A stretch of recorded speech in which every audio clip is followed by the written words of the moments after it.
Alright, welcome to Do It Your Damn Self. My name is Craig, they call me the Jack of all trades. Today I'm changing out the head on my old Poulan Pro weed eater. I had originally changed it to one of these brush trimmers, these 3-blade ones, figuring that would hold up under any circumstances. For a large field of nothing but brush and heavy weeds, this would have been great. But I need it for standard use just in my house, and it did not do well with concrete and standard grass to cut. It just was really hard to control. So I'm going back to the trimmer line. I had bought a Shakespeare head for this thing. I love their products. They're really easy to put on and take off, and I'll show you how to do it.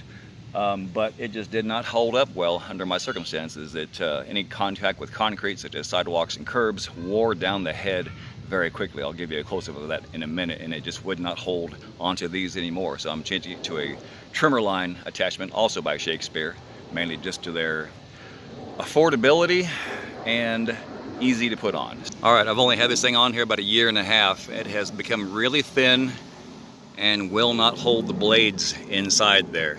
You can see how the concrete has worn down the bottom edges along here.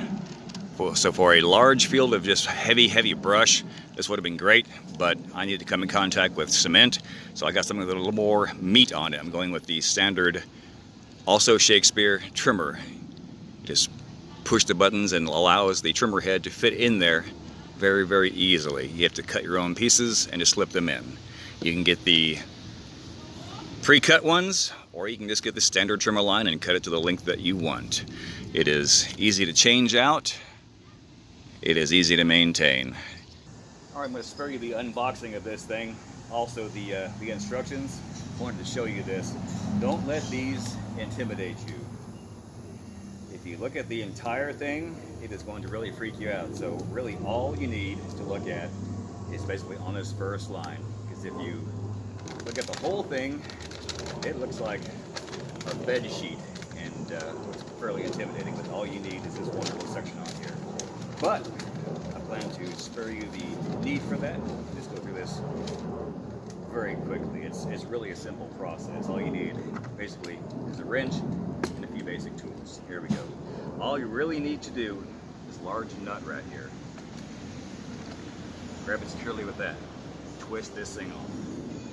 It twists off backwards to most tools, just to keep it from becoming loose when you're putting this new stuff on. It is that simple to take off. Don't let anything freak you out or intimidate you. 99 times out of 100, this is all you'll have to do. There are some cases where you have to use adapters and some of the other screws and bolts that these come with. Try to keep all the hardware that has come off there. If it falls on the ground, find it. You can use it again. You don't have to worry about what they send you along with this stuff. And they send you just about everything you possibly need to install it on any weed trimmer out there. So these are very handy to have. I don't think I'll be needing those today. No problem whatsoever. All right, now that your old trimmer line head is off of there, the process of putting the new one on is very simple. All you have to do, press these buttons in. They allow you to put the line in. These are all pre-cut. You can get regular line. I highly recommend saving one of these. Do not use it just for the length of it. That way you know how long to cut trimmer line for these things, unless you want to keep on buying the pre-cut ones, and that's fine. But all you have to do is push that in. It slips through. Comes out like that. So really one line going in equals 2 lines coming out. Piece of cake.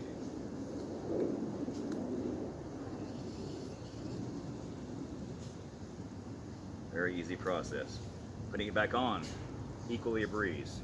Your nut that you saved from before, drop it straight in there. It'll go all the way to the bottom. Use this. It came with your product that you bought.